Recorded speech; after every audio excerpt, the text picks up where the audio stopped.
Assalomu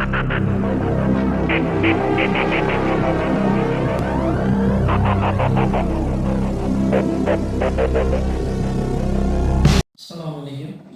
Men Farg'ona viloyati yuqumli kasallik shifoxonasi bosh vrachi Boyigitov Sulton Sodiqovich mana shu shifoxonada rahbarlik qilaman, bosh vrach bo'lib ishlayman. Hozir mana ijtimoiy tarmoqlarda ovqatdan zaharlanish, bolalar zaharlandi, bog'chalarda zaharlanish degan har xil nimalar ketyapti, ijtimoiy tarmoqda ko'zimiz tushyapti. Bular endi aslida nima bo'lgan? Aslida bu holat umumiy bolalarda o'sha tana harorati ko'tarilishi, ko'ngillanishi, qorinda og'riq bilan o'tkir diareya kasalligi deb aytilgan. Ya'ni xalq tilida ich ketar deb aytiladi shu kasallikda. Shu kasallik bilan og'rigan bemorlar haftaning juma kuni shu bemor bolachalarda qorinda og'riq, tana harorati ko'tarilish belgilari boshlangan. Ota-onalari shanba kuni endi har xil holatda o'tib ketadi deyilgan, suyunib berishgan, o'zlari bilgancha lecheniyalar muolajalar qilishgan. Tana haroratlari tushmasdan ko'ngillanish holatlari kuzatilgandan keyin shanba kuni shu 19dan o'tgan paytda ikkita, uchta bo'lib bolalar shifoxonaga shu belgilar bilan murojaat qila boshlashgan. Menga yetkazishdi, zudlik bilan kelib, shifoxonani to'liq bo'limlarni tashkillab, ularga tibbiy xizmat ko'rsatish uchun malakali vrachlar 5 nafar vrach, 10 nafar hamshira qo'shimcha ularga tibbiy xizmat ko'rsatish uchun tashkillandi. Shifoxonada davlat tomonidan berilgan suyuqliklar, bir marta ishlatiladigan shpris qo'lqop, vaholanki kasallikni oldini olish uchun kerakli barcha jihozlar, kerakli barcha shu tibbiy yordam ko'rsatish uchun hamma yetarli. Hozirgi kunda endi shifoxonada 52 nafar bugungi kunda esa bemor yotibdi. Bular kelganda o'sha o'rta og'ir baholanib, tana harorati ko'tarilib, qorinda og'riq bo'lgan, endi ich o'tishni boshlagan. Bularga o'sha respublika SES tomonidan hamda respublika epidemiologiya, mikrobiologiya, yuqumli parazitar kasalliklar ilmiy amaliy tibbiyot markazini yetuk mutaxassislari 3tasi birga kelishdi, 3 kishi bo'lib 2 kundan beri ularni umumiy ahvollarini baholab, ularga malakali tibbiy yordam ko'rsatib borilmoqda. Hozirgi kunda bemorlar orasida hayotga xavf soluvchi, ularni og'irlashtiruvchi belgilar yo'q. Umumiy holatda hozirgi kunda bemor bolachalarning ahvoli nisbiy qoniqarli baholanmoqda. Bugun kasallik taniqlari chiqarilib, bemorlar uyga ruxsat berish boshlandi.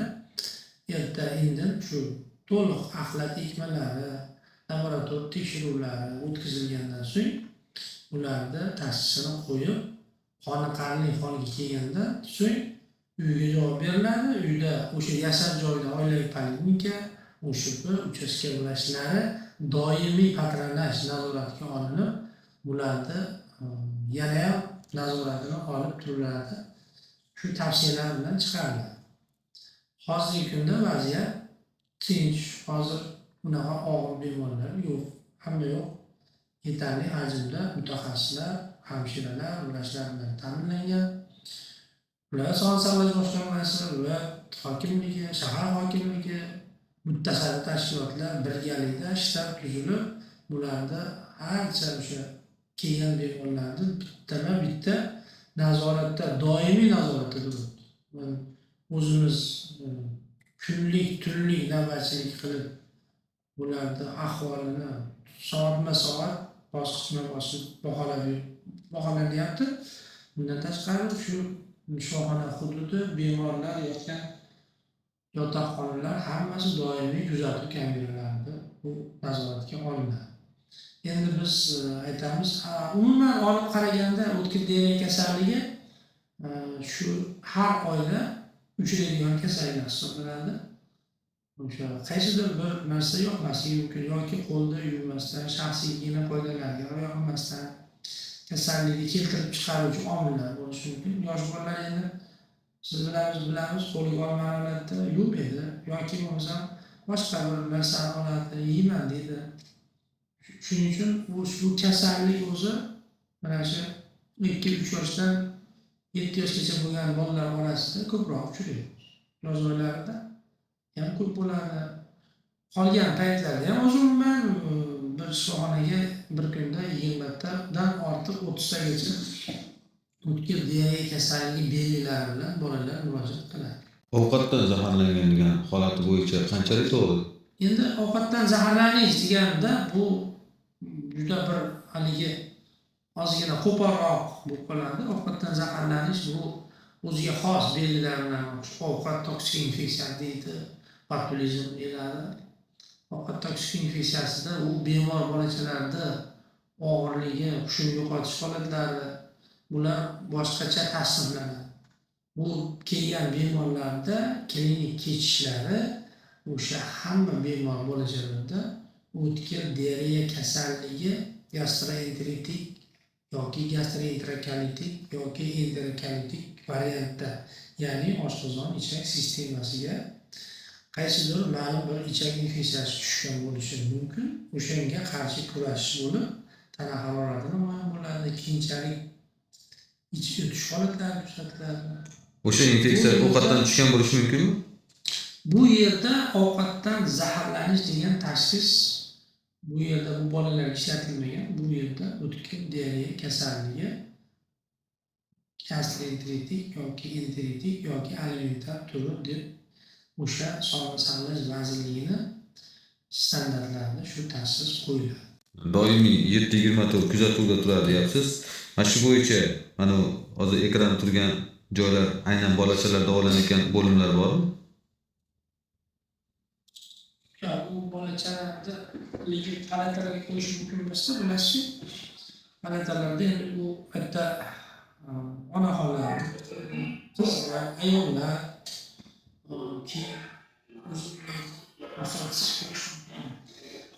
xonadonlarda endi bu xavfsizlik jihatidan qabul bo'limiga qo'yilgan, bilasiz, oxirgi paytlarda tibbiyot xodimlari ya'ni aniq holatlarda shularni oldini olish maqsadida bu qabulga qo'yilgan, lekin bemorlar yechintirilmaydi, faqat kelganda shikoyatlari boshqalarni so'rab o'sha yerda tashxis qo'yib qolgan bo'limlarga yo'naltiradi. E'tiborlaringizni so'rayman.